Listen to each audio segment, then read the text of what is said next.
GM everyone, welcome to another episode of Investing Analysis. Let's get into it. First of all, today is the last day that we are updating the signals inside our Twitter or YouTube. From tomorrow onwards, this will be only valid for the Discord members. Today, we had some majority of changes inside our portfolio, allocated 50% into Ethereum before the exact breakout, right? So, still have 3% cash left and actively monitoring the markets to deploy the remaining cash as well. First of all, Bitcoin, I do have long triggers for it. My active limits for the Discord members was at 68.5k and it is still there. But this bias will be invalidated if price breaks and holds above 75k level. You can see 75 is a round as well psychological number as well. So that's why I want 75k level to break and hold. If this breaks and holds, there will be a quick move towards these imbalance to be filled on daily time frame, and that's around 80k. But unless and until we are below 75k, I don't think so it's gonna go higher because we have some active liquidation clusters below the current prices. And this bias 68.5k will be immediately invalidated if price breaks and holds above 75k because I will trade long this and will be targeting towards 80k SL below the recent low. I'll update the trade inside my Discord as well. Twitter also, right? So nothing changed. I discussed oil also inside my Twitter.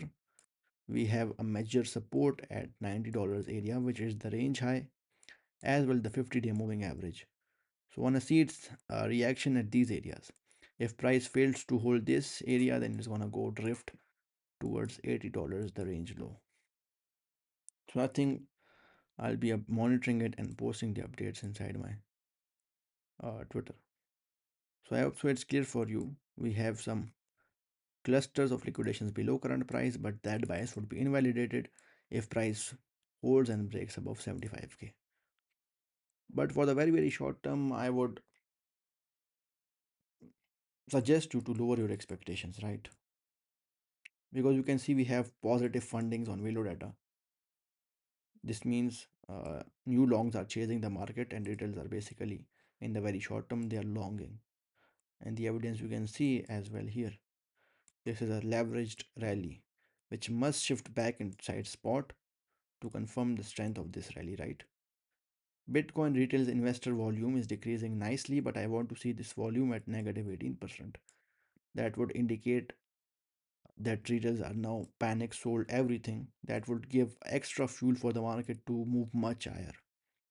Funding rates still negative on check on chain, which is a good thing. And the choppiness index, you can see it's growing bit higher. I want to see it go lower towards the border end of this trajectory. That would guarantee you that we are on the right side of the trade. So nothing special on the liquidation cluster map except of these liquidations that are far below the current price till 68.5k and will be invalidated if price breaks above 75k and holds above that, right? So for now we are in no trade zone. If you trade without proper systems in this specific zone, either long or short, you're gonna be fucked up by these market makers, right? So our midterm and long-term bias is very clear, and that's the GLI fair value gap above the current price. Nothing has changed in that. And the path, as I say every single day, towards the GLI fair value gap could be something like this. We are allocated, so we don't care what price does in a single day or in a single candle, right? Still, we are actively monitoring it for possible trades. And there are two possible trades, one long from 68.5k, and the other would be long once it breaks and holds 75k. If this gets validated first, then this bias would be invalidated. So it's very simple, right? So make sure to manage your trades accordingly, lower your expectations for the very short term, and trade through proper risk management. That's enough for today. Thanks for watching.